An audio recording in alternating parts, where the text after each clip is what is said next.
Hi, I'm Julie and I run One of a Kind Furniture Studio. I paint old furniture using chalk paint maker and emulsion and turn old furniture into something new and exciting. I started the business 2.5 years ago after finishing my teaching degree and decided that having 2 young children, it wasn't right to go into teaching full-time when I had the 2 children at home. So here I am today and I'm going to show you how to use the chalk paint maker effectively.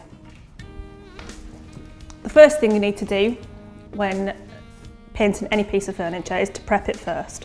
A lot of people get a bit sidetracked with whether or not they should or shouldn't. If in doubt, prep it anyway and you're going to end up with a better finish. First thing you need to do is to give it a light sand.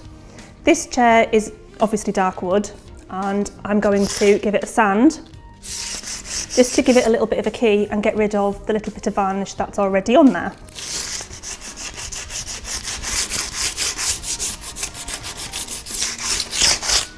You don't need to worry too much when sanding it, making sure that you've got every single piece off. What you want it to do is you want the paint to actually grip to the wood rather than to the varnish, because if you don't prep it first, then you end up with paint chipping off quite easily.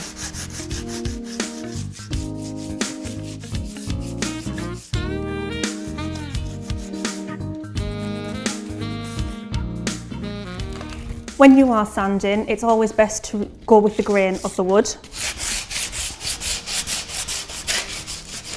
If you don't go with the grain of the wood, even when you've painted over the furniture, you still get scratches and it doesn't look quite as nice and leave a nice finish.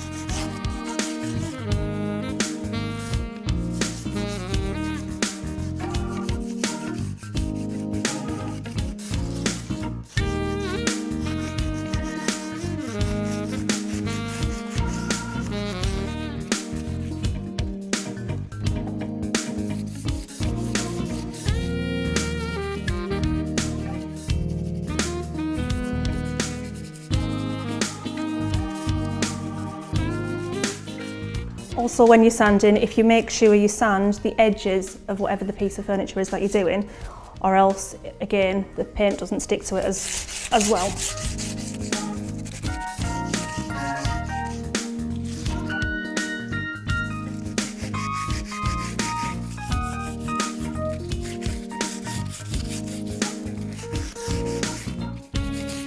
It is sometimes a good idea to wear gloves when using sandpaper, because you end up with sore fingers otherwise.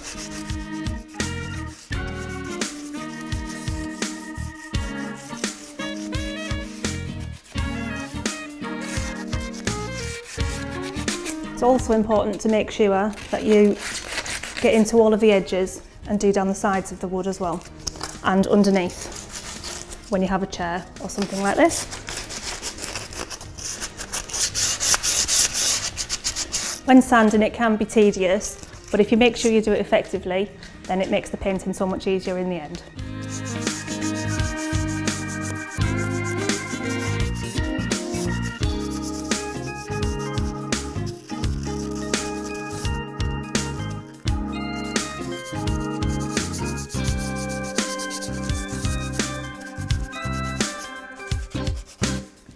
Once you're happy that you've finished sanding everywhere, you then put the sandpaper down and take a cloth and dust it down to get rid of all of the excess.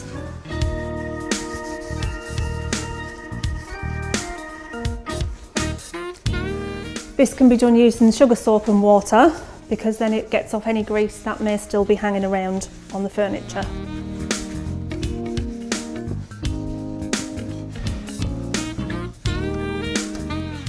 Make sure you sand underneath, or rub underneath where you've sanded rather, to get all the excess off underneath as well. Once you're happy that that's clean and dusted, you then go on to make your chalk paint using the chalk paint maker. For this, we use 2 parts emulsion to 1 part chalk paint maker. Always make sure you shake it first.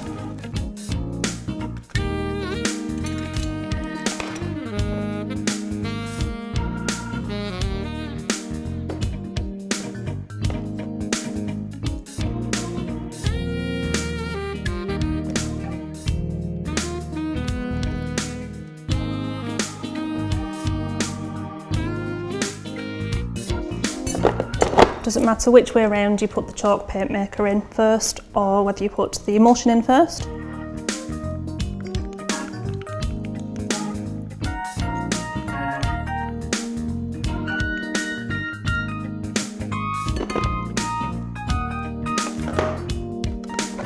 Take the second pot.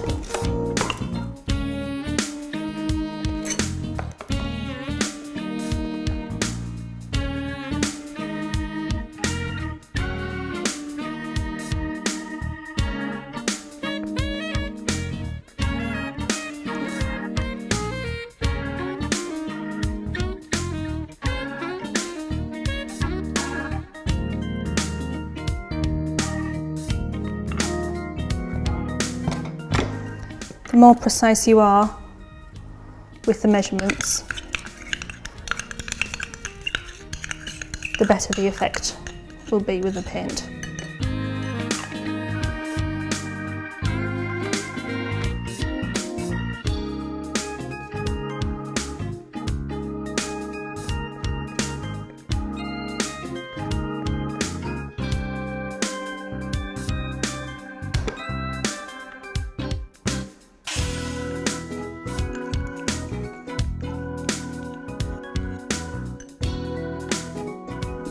Lids back on because we don't want them drying out.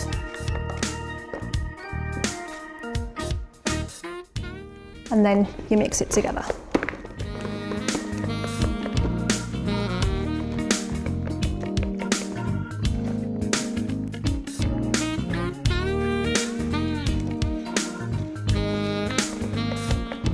The good thing about the chalk paint maker is you can use any emulsion as long as it's matte finish, and you can make as little or as much of it as you want to.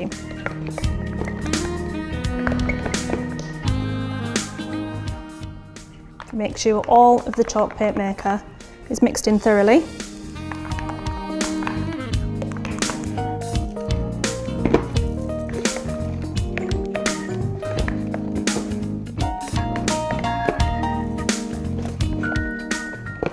And there we have it, ready to go.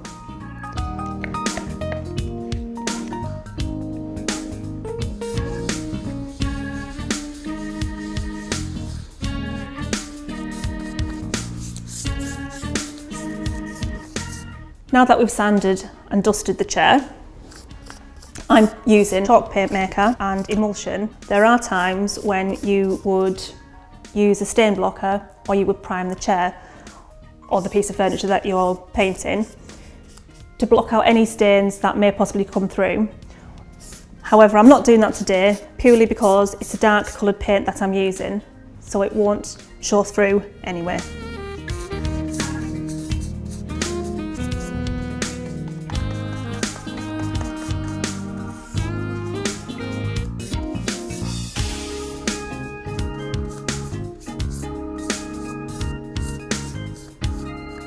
If you have a very knotty piece of timber that you're painting, it's best to use a shellac or a stain blocker.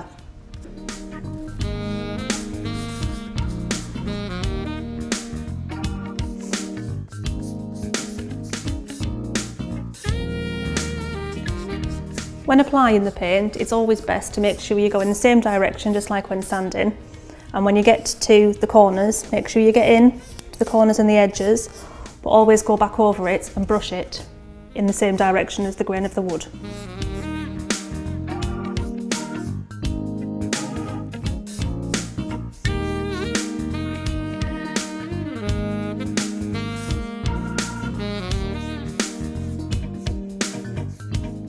Try and keep the paint the same thickness all the way over as you're painting it. If you try to layer it up too quick and too thick, then you have problems at the end when varnishing it or lacquering it or waxing it, whichever you decide to do. And it tends to come off and flake off a little bit easier.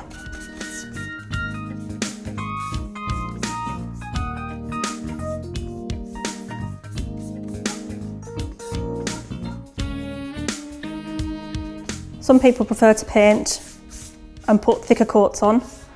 However, it looks more professional and better quality if you apply thinner coats and a number of them.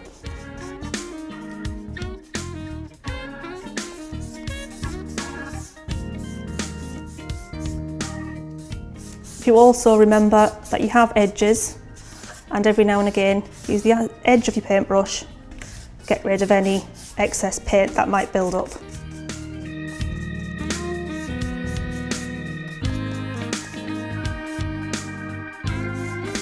With the Polyvine chalk paint maker, you tend to get a very good coverage and consistency with the paint. There's no drag when painting. Sometimes when you're painting you can get bubbly bits.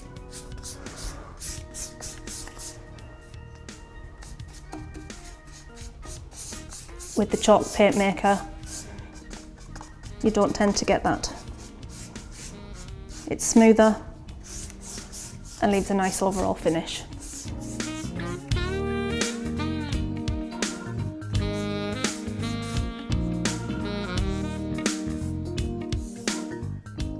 Once you're sure that the chair's completely dry, we then give it a second coat. In between coats of paint, I like to make sure I give it a light sand.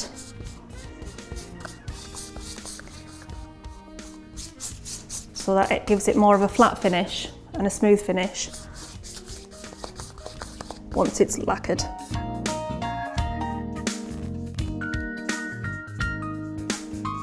Again, always remember to go with the original direction that you've painted it in the first time. And if you need to go the opposite way, always smooth it off.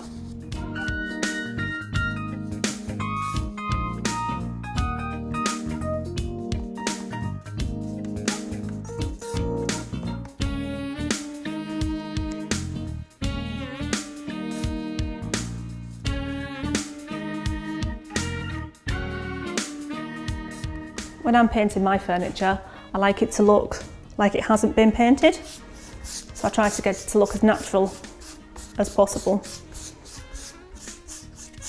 The smoother and more even that you put the paint on, the nicer the finish in the end.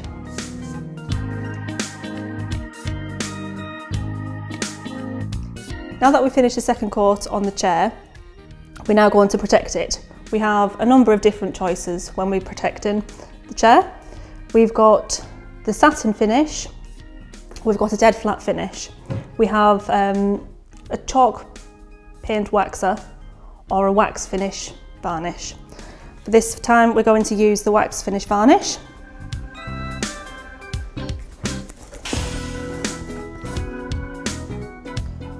One thing to remember when you use them is not to shake the bottle and add air into the product.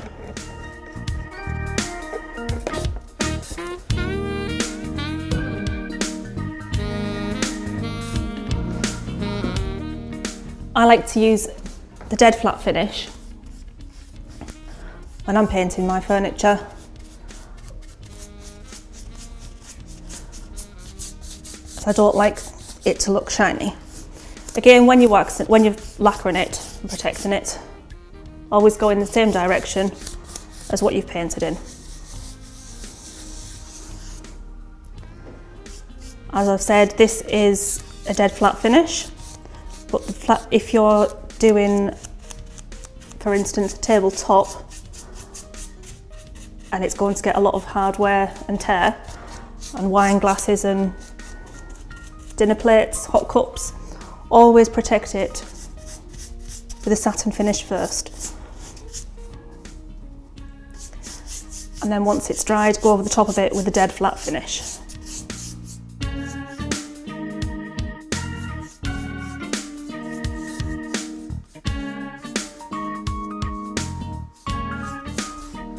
Remember to try and keep a consistent amount of varnish on the brush. Always make sure you go around the edges to make sure you get rid of all of the excess varnish.